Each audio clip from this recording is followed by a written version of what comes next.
Esta es la entrevista de Fausto Yepes. Hoy con...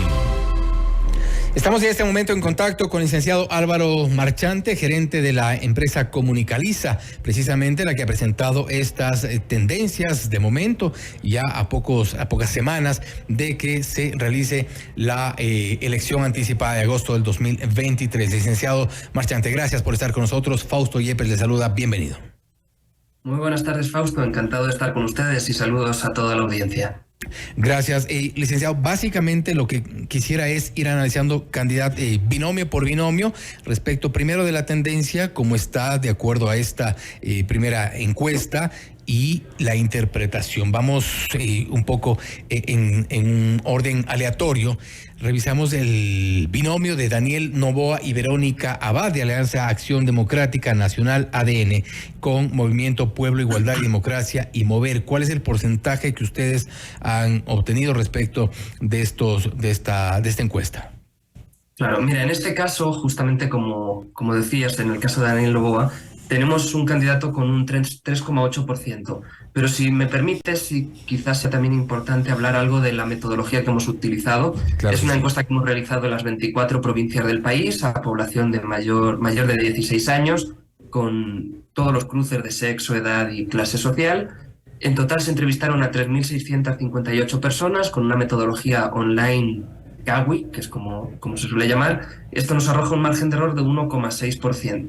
La encuesta fue realizada del 16 al 18 de junio y bueno, también es importante destacar que ya estamos inscritos en el CNE y que ya corre esta encuesta también como parte de todo este proceso electoral bajo la supervisión del CNE. Importante detallarle a la metodología utilizada para esta encuesta, y retomando lo que estábamos hablando, el binomio Daniel Noboa, Verónica Abad, 3,8%. Este porcentaje un poco, ¿a qué obedece de acuerdo a los análisis que ustedes han realizado? Claro, el electorado de Daniel Noboa vemos que es algo más joven que otros. Estamos hablando de que a medida que disminuye la edad, su voto aumenta, por tanto, entre los jóvenes tiene algo más de relevancia. También entre la clase media y media alta vemos que tiene un pico con mayor porcentaje, pero donde de verdad destaca él es en la provincia de Santa Elena y en ciertas zonas de la costa. En la zona sur de Manabí también tiene algo más de fortaleza, pero sobre todo vemos que es un candidato que cuando le preguntamos a la gente cuál crees que es el que mejor tendría un impacto en el empleo en Ecuador, vemos que es uno de los que más sube. Pasa de este 3,7% a una cifra algo mayor, tampoco no es la más alta, pero sí que estaría superando el 5 o 6%. ¿Cuál es el porcentaje del binomio de Fernando Villavicencio, Andrea González, y cuál es la característica del electorado de Villavicencio? Claro que sí. El electorado Villavicencio tiene un promedio de intención de voto del 8%. Su votante tiene varias características. Es notablemente más masculino que femenino. También es notablemente más adulto que el resto. Hablamos de que es el electorado más adulto de todos los candidatos. Si tenemos un promedio de elector de 39 años para el promedio de todos los candidatos, vemos que en el caso de Fernando Villavicencio estamos elevándolo hasta 54. Es decir, estamos aquí con 15 años más que el promedio del resto de candidatos. Hicimos una simulación porque en Ecuador es importante destacarlo, no es obligatorio votar a partir de 65 años, al igual que los electores de 16 a 17 años tienen un voto facultativo y voluntario. Si solo seleccionamos este grupo poblacional con más edad de 65 años, vemos que él quedaría primero con el 30%, pero sin embargo esto también es un riesgo. Su voto es notablemente enfocado hacia este grupo de la población que podría no votar. Vemos que, por ejemplo, entre menores de 35 años, desde 16 a 35 años, está en el 2%. Sin embargo, a medida que subimos hasta más de 50, 18,4, más de 65, estamos en el 30%. Es decir, es un público con una edad notable que ese día podría llover, podría hacer mucho sol, podría ocurrir cualquier cosa y determinarse en no votar. Es un riesgo enfocarse tanto en un público cuyo voto es voluntario, pero esta es la característica principal. También hay que destacar es el electorado más anticorreísta de todos. Uno de los aspirantes, uno de los binomios con menor exposición pública, sin duda, es el de Bolívar Armijos y Linda Romero. ¿Cuál es el porcentaje en el caso de ellos? Y, bueno, un poco también la interpretación de quién votaría. Claro, estamos hablando de un porcentaje de 0,4%, no permite sacar muchas conclusiones de cómo es su electorado por el bajo porcentaje. Perfecto, sí, entendemos, el porcentaje es mínimo. Revisamos los datos del candidato Jan Topic y el binomio Jan Topic, Diana Jacome por la Alianza por un País Sin Miedo, Partido Social Cristiano, Sociedad Patriótica y Centro Democrático. Perfecto. Mira, Jan Topic es uno de los candidatos que particularmente pensábamos que tendría un porcentaje mayor debido a la exposición que estaba teniendo en ciertas redes sociales. Sin embargo, a la hora de correr los datos y tener los resultados, vimos que tenía un 2,6%. Es un público notablemente más masculino, aunque con un porcentaje tan bajo tampoco nos permite hacer muchas conclusiones. También vemos que es de algo de clase media, alta y alta, pero sí que es un porcentaje de voto notablemente más bajo de lo que esperábamos. En este caso, teniendo en cuenta que es un candidato bien construido, con un perfil quizás muy de actor de Hollywood, pero sin embargo todavía no ha encajado y su conocimiento todavía es bajo. Estamos hablando que tiene un conocimiento menor al 25%, con algo más de negativos que positivos. Es quizá un candidato con mucho más tendencia en medios digitales, redes. Quizá esa es una de las razones del desconocimiento, por un lado. Efectivamente, es un candidato que todavía no se ha dado a conocer en todos los sentidos. Seguramente la campaña electoral le ayudará notablemente a tener esta exposición que todavía no ha podido tener. Y sobre todo también estos actos multitudinarios, encuentros con la ciudadanía, todo lo que involucra la campaña electoral. Recordemos que todavía no se puede hacer el proselitismo al completo, aunque muchos ya lo están haciendo. Al menos activo, ¿no? Movilizaciones, grandes eventos, pero todavía es un candidato que no ha explotado a nivel conocimiento. ¿Cuál es la interpretación del hecho de que la principal preocupación de los ciudadanos, de los ecuatorianos hoy por hoy, incluso en encuestas, en gobiernos, en algunas ciudades, en algunos cantones, es la inseguridad, siendo el candidato que ha abanderado esta lucha contra la inseguridad, una lucha por la seguridad? ¿Cómo se interpreta el hecho de que no tenga al menos un porcentaje en ascenso? Claro, no sabemos si está en ascenso, es la primera encuesta que hemos hecho. Seguramente en 2 o 3 semanas que tendremos la segunda podremos determinar si es un candidato que está estancado o si está subiendo. Quizás para esa fecha podamos tener otra entrevista y podamos comentarlo. No podríamos decirte por qué no ha encajado, para eso requeriríamos de unos estudios cualitativos en profundidad y bueno, todavía es pronto también para saberlo. Si bien la seguridad es el principal tema, también hay que dar una visión global, es decir, un país tiene otros temas que quizás se está dejando al margen y que al final son los que te dan la imagen de un presidente, no de un ministro del área de seguridad. Eso también es importante. Yacu Pérez y Nori Pineda de la Alianza Claro que se puede, Unidad Popular, Partido Socialista Ecuatoriano y Democracia Sí. Claro que sí. El candidato Yacu Pérez está en un 10,3% y aquí también vemos algunas características. Es un candidato con más voto femenino que masculino. El votante más joven también lo tiene Yacu. Yacu es un candidato que si solo votaran los menores de 20 años, en este grupo quedaría primero, pero sí que a medida que aumenta la edad su voto decrece, ¿no? Pasamos, por ejemplo, de un 19% entre los menores de 20 años hasta un 7% entre los más adultos, donde Villavicencio estaba con un porcentaje mayor y aquí Yacu Pérez estaría con el 7%. Entonces, es un candidato también de cierto segmento social. Es un electorado notablemente rural también y por zonas vemos que en la Sierra y en la Amazonía estaría teniendo más peso. La provincia donde más voto obtiene es en Azuay y justo ahí de cerca le sigue la Amazonía. Que es donde incluso ha llevado su activismo respecto del tema antiminero. Javier Hervás y Luz Vega del movimiento Reto, un candidato que vuelve a postularse para la presidencia de la República, un candidato conocido también que en su momento fue vinculado con el voto joven. ¿Cuál es la situación de él? Mira, Javier Herbas ahora mismo está con un 6,2% en voto directo. Todavía no podemos hablar de válido debido a la indecisión y blancos y nulos que aún están altos. Es un electorado también más joven. Vemos que llega hasta un 9% entre los más jóvenes, decreciendo también a medida que aumenta la edad. Y también es un voto más urbano. Por zonas vemos que Javier destaca en las grandes ciudades como Quito, algo en Guayaquil también, en otras provincias como Azuay o como es el resto de la sierra. Es las zonas donde más fuerte está y también es un voto más urbano, más cosmopolita. Y revisamos el caso de Luisa González, Andrés Arauz, Movimiento Revolución Ciudadana, entendemos, quien encabeza a este momento la preferencia.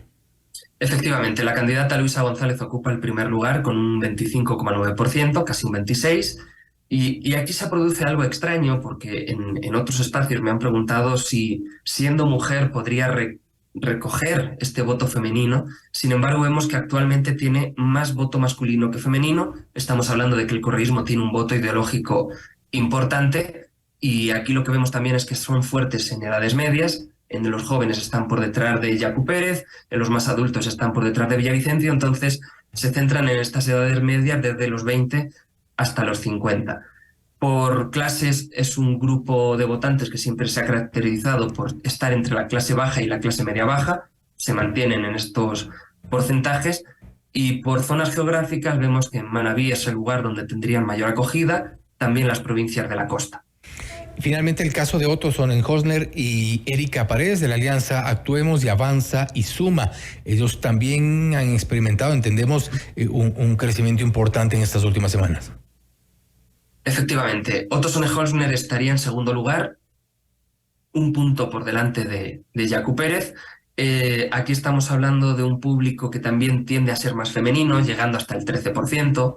Por clases no hay diferencias, al igual que por edades. Estamos hablando de un candidato que se ajusta bastante al promedio ecuatoriano, y por zonas geográficas estaríamos hablando de que en Guayaquil es donde mayor peso tendrían.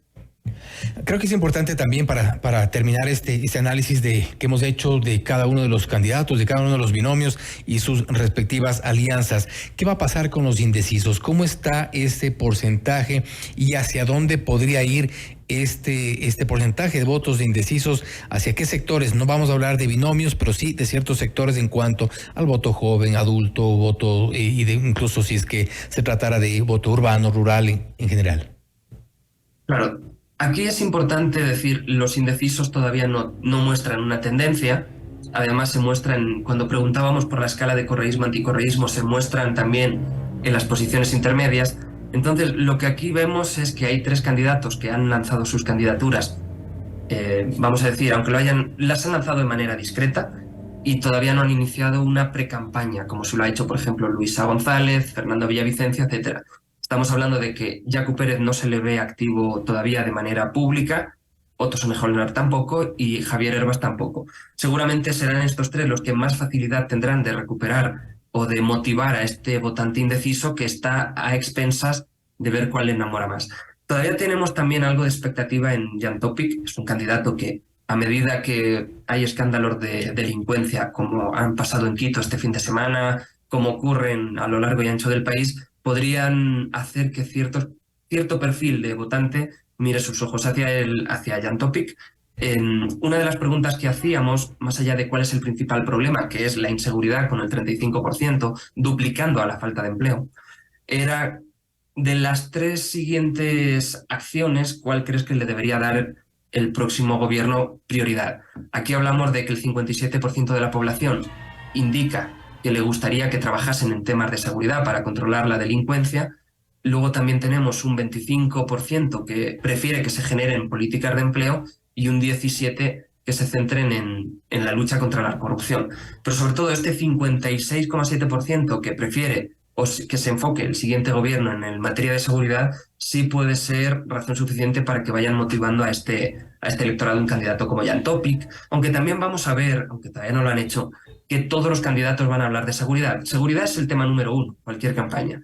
Entiendo que cada vez que entrevistes a un candidato, una de las preguntas que harás será cuáles serán sus medidas para controlar la delincuencia.